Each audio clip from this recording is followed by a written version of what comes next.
एक तो मुझे ये बताइए कि आपने देखा कि कैसे जो फार्मूला है आलमी मंडियों की कीमतों का और हमारी जो रिफाइनरीज़ हैं उनकी कीमतों में जो गैप है, जिसकी वजह से मार्च में 60 अरब का मुनाफा कमाया है रिफाइनरीज़ ने। अब हुकूमत ने फार्मूला तो चेंज किया है, लेकिन ये बर वक्त ऐसी चीज़ों को किसकी ज़िम्मेदारी है कि वो देखे कि किस सिचुएशन में कौन फ़ायदा उठा रहा है, क्योंकि हर सिचुएशन में हम देखते हैं कि कोई ना कोई सेक्टर जो है वो खामोशी से फ़ायदा उठा लेता है और बोझ सारा आवाम पे पड़ जाता है। तो तीन तीन टीयर्स हैं जिसमें हमने फॉरेन एडवाइस पे पाकिस्तान के एनर्जी सेक्टर को तकसीम किया। एक है ऑपरेशंस, जैसे हमारी वो कंपनीज हैं पब्लिक सेक्टर में है ज्यादा और कुछ प्राइवेट सेक्टर में है। रिफाइनरीज में ख्याल 4 शायद पब्लिक सेक्टर में, एक प्राइवेट सेक्टर में है। जो एक रेगुलेटरी है, ये ऑपरेशंस हो गए। एक रेगुलेटरी है जो जिसको आप ओगरा कहती हैं, और एक पॉलिसी साजी है जो कि डायरेक्टली मिनिस्ट्री या इस वक्त पेट्रोलियम डिवीजन के अंडर आती है। सो ये 3 टीयर्स हैं। जहां तक रेगुलेटरी वर्क का ताल्लुक है, उसका जिम्मेदार ऑफ कोर्स नेपरा या ओगरा हैं in case of the energy, पर उसकी भी पॉलिसी डायरेक्शन बिकॉज गवर्नमेंट से आती है, अथॉरिटी से आती है। सो इन अ सेंस वो पॉलिसी डायरेक्शन भी दे सकते हैं उसको तब्दील करने के। इस केस में भी चूंकि क्रूड और जो रिफाइंड माल है या डीजल है उसकी कीमत में पहले इतना फर्क नहीं होता था, तो हम इंपोर्टेड डीजल की कीमत ही, ये बात मैंने शुरू में भी कही थी कि जब इतना फर्क बन गया है तो आप बहुत ज्यादा मुनाफा, चूंकि क्रूड लोकली जो रिफाइन हो रहा है उसको दे रहे हैं, जिससे 70% डीजल जो है वो पाकिस्तान में बन रहा है। तो ये बिल्कुल ठीक है, ये बात जरूर हो सकती है। देखिए, एनर्जी एज अ होल मैंने हमेशा कहा है उसकी तंजीम नौ गवर्नेंस ठीक करना है। पाकिस्तान का energy crisis is a governance crisis, चाहे वो डिस्कोस और हमारी बाकी जो कंपनीज हैं उनके लाइन लॉसेस हैं, उनके लॉस ऑफ कलेक्शन है। It's a governance issue. Regulator की capacity to deliver market making competitive market, regulate again governance issue. हमारा पॉलिसी साजी, एनर्जी मिक्स हमारा वो भी पॉलिसी इशू है, गवर्नेंस का इशू ये है। सारे जो हैं और गवर्नेंस क्या है in the end? It is about getting the right HR, it is about getting people in leadership positions जो कि ऐसे फैसले कर सकें जो फैसले पायादार भी हों, 5-10 साल के लिए इंप्लीमेंट भी हों, जो सर्टेनिटी भी दें और जो एक मार्केट बिहेवियर बनाएं। देखिए, सरकार में रहते हुए जो होता कि है कि वो सारा कुछ ना एडमिनिस्ट्रेटिव पॉइंट ऑफ व्यू से देखा जाता है। ये मार्केट्स हैं जिनको आपने बनाना है। एनर्जी की मार्केट हमने कभी बनने ही नहीं दी। इसी आप तरह की आपको मार्केट आपको आपके पास 5 बैंक हैं। ट्रांसपेरेंसी का भी लैक एक नजर आता है, क्योंकि जाहिर है जो शफाफियत की कमी है वो एक बहुत बड़ा मसला है। अब इस इशू में जिन रिफाइनरीज को फायदा हो रहा था वो पब्लिक सेक्टर में हूँ या प्राइवेट सेक्टर में हूँ, उनको पता था। हुकूमत कह रही है हमें देर से पता चला है, वो मीडिया पे बात हुई तो हुकूमत को पता चला। क्या ऐसे ही है वाकई? यू बिलीव दिस कि ऐसे ही हुआ होगा? Tanzeel, I believe one thing, Pakistan की जो असल इश्यूज हैं वो कॉम्पिटेंस से रिलेट करते हैं ऑफ एचआर। अब इस कॉम्पिटेंस में ही मतलब बहुत सा कुछ आ जाता है। मैं कॉम्पिटेंस को हमेशा हायर रेट करता हूं इन सॉल्विंग इश्यूज देन लोगों की नीयत जाकर मैं चेक करूं कि वो क्या कर रहे हैं। ठीक। When you get good competent people and you pay them well, तो वो जो जिस बात को आप हिंट कर रही हैं या जो बहुत पाकिस्तान में एक कॉन्स्पिरेसी थ्योरी की तरह डेवलप की जाती है, वो भी हल हो जाते हैं। People who are competent, paid well and want to do their duty professionally, वो टाइमिंग विच इज प्रायोरिटाइजिंग के कब किस वक्त क्या करना है। अगर इंटरनेशनल मार्केट मूव कर रही है और मुझे उस फॉर्मूले में तब्दीली करनी है सो दैट जिसे आप कहेंगे एक फेयरनेस रहे। क्यों?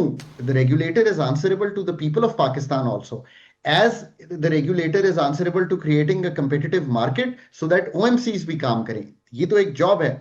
और जो पॉलिसी डायरेक्शन फेडरल कैबिनेट से, फेडरल गवर्नमेंट से आ रही है, वो भी इसी तरह की सोच। आप सोचें कि इन तीनों जगहों पे बहुत कॉम्पिटेंट लोग होंगे तो एक जायज मुनाफा कमाना जो है ओएमसीज का हक है। पर एक नाजायज टाइमिंग जो हो गया है जिसमें एक एक्सपीडियंसी चाहिए, आप ये कह सकती हैं, टू इम्प्लीमेंट, वो तभी आएगी इन द एंड जब आप इस एचआर के इशू को सॉल्व करेंगे। मैंने हमेशा बड़े एहतराम से ये गुजारिश की है कि इन नेपरा, ओगरा, बाकी जो हमारी रेगुलेटर्स हैं, इनको पार्किंग प्लेसेस ना बनाएं, इनको प्रोफेशनलाइज करें।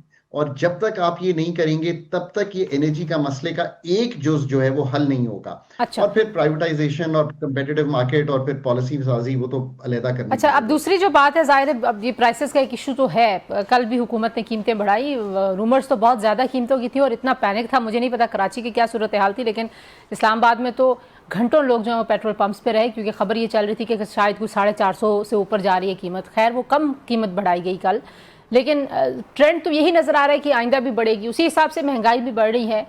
तो आपको लगता है कि जो अब तक हम मैनेज करने की कोशिश कर रहे हैं, हुकूमत मैनेज जो कर रही है, वो ठीक सिमत में हो रहा है, या ये मामला मज़ीद ख़राब हो सकता है?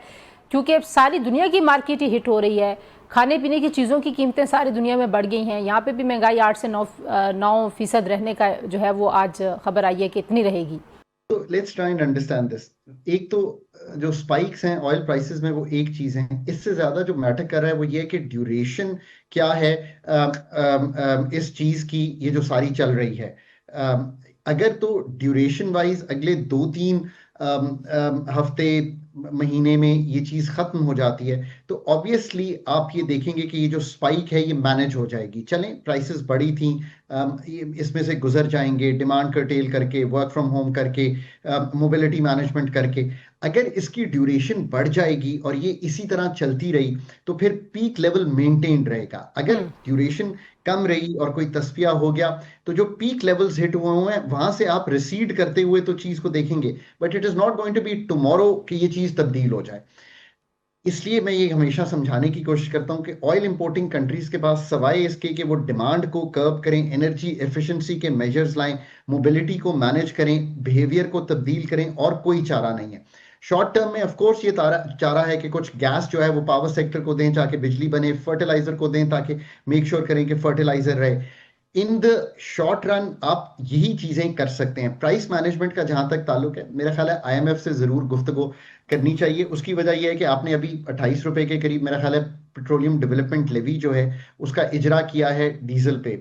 मेरे जाती ख्याल में आईएमएफ को सोचना चाहिए इस चीज पर कि इस वक्त जब हार्वेस्टिंग सीजन में मुल्क जा रहा है, ये 28 रुपए ना भी लगाते तो कोई ऐसा चेंज नहीं आ जाना था कि जो हम मैनेज ना कर सकते। मुझे नहीं मालूम कि क्यों ऐसा हुआ। 103 रुपए 50 अभी वो गैस लेवी के ऊपर बातचीत जाहिर उनकी हो रही है, फिर हमारी अगली किस्त ने भी आना है, फिर हमारा टैक्स कलेक्शन का शॉर्टफॉल भी है। तो आप किस तरह से देखते हैं, how should IMF look at our situation?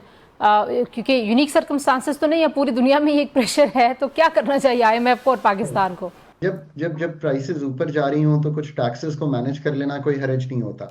अब चूंकि दूसरी साइड ऑब्वियसली ये है कि 683 अरब रुपए का शॉर्टफॉल है, ये जो हमारे 10 माह गुजरे हैं, एफपीआर का टारगेट जो सेट हुआ था और जो एफपीआर ने कमाया है। अब ये टारगेट चूंकि फंड के प्रोग्राम में है और जो प्रोग्राम है उसमें क्वांटिटेटिवली बड़े स्ट्रिंजेंट टारगेट्स होते हैं, तो इसलिए पीडीएल को जो कि 80-80 रुपए दोनों पे तय हुआ था उसको भी बढ़ाना पड़ा at a very difficult juncture.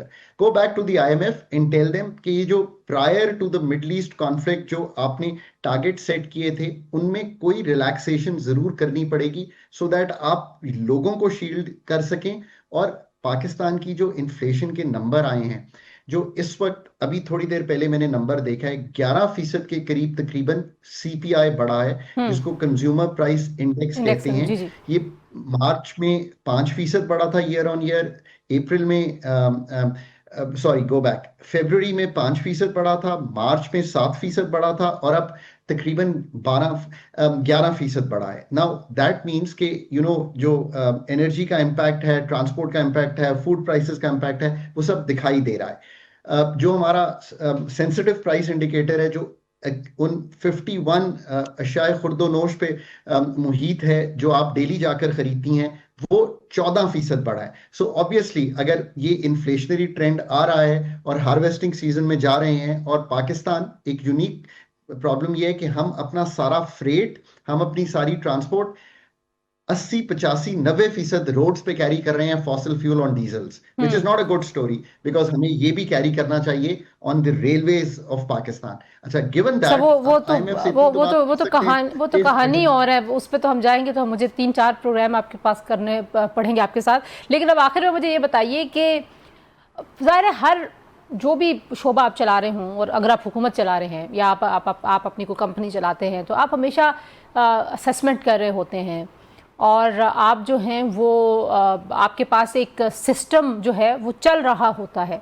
हमें ऐसे लगता है कि हर जो क्राइसिस आता है कोई भी एक ज़ाहिर बम्पी रोड है, आई नो पाकिस्तान के लिए भी है, बाकी दुनिया के ममालिक के लिए भी, लेकिन हमें वो हर जंप के ऊपर ही ना एक पूरी छलांग लगाता हुआ पूरा सिस्टम एक दफ़ा लगता है कि कोलैप्स होने लगा है, पैनिक होता है।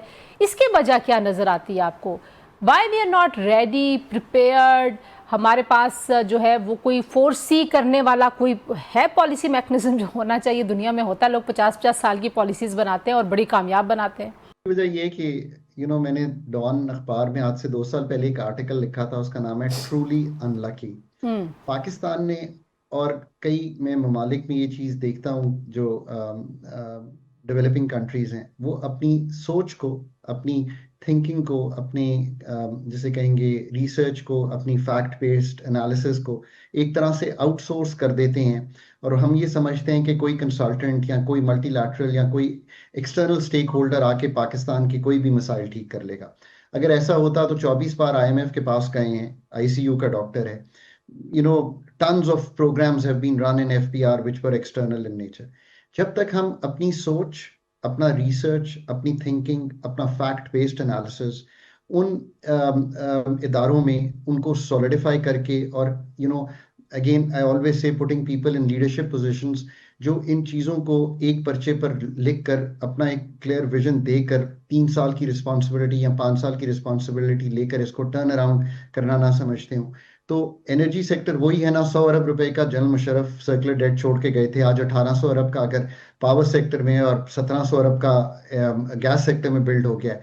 तो हर पासिंग टाइम के साथ we have not been able to solve it. If that's the story, then we must rethink the way we are, approaching this subject. इसी तरह टैक्सेस का निज़ाम है, बहुत बेहतर पॉलिसी साजी not for only increasing tax to GDP, but really, managing Pakistan's growth model, Pakistan investment model. जो भी पाकिस्तान के लॉन्ग टर्म इंडिकेटर्स हैं, चाहे वो इन्वेस्टमेंट है, चाहे वो सेविंग्स है, चाहे वो पाकिस्तान की लॉन्ग टर्म ग्रोथ ट्रेंड्स हैं, all tell us this story that Pakistan really needs to recast. ठीक, सो आपको लगता है कि पॉलिसी जो है वो हर शोबे में ही उस पे ज़ाहिर है कुछ ना कुछ कमी है।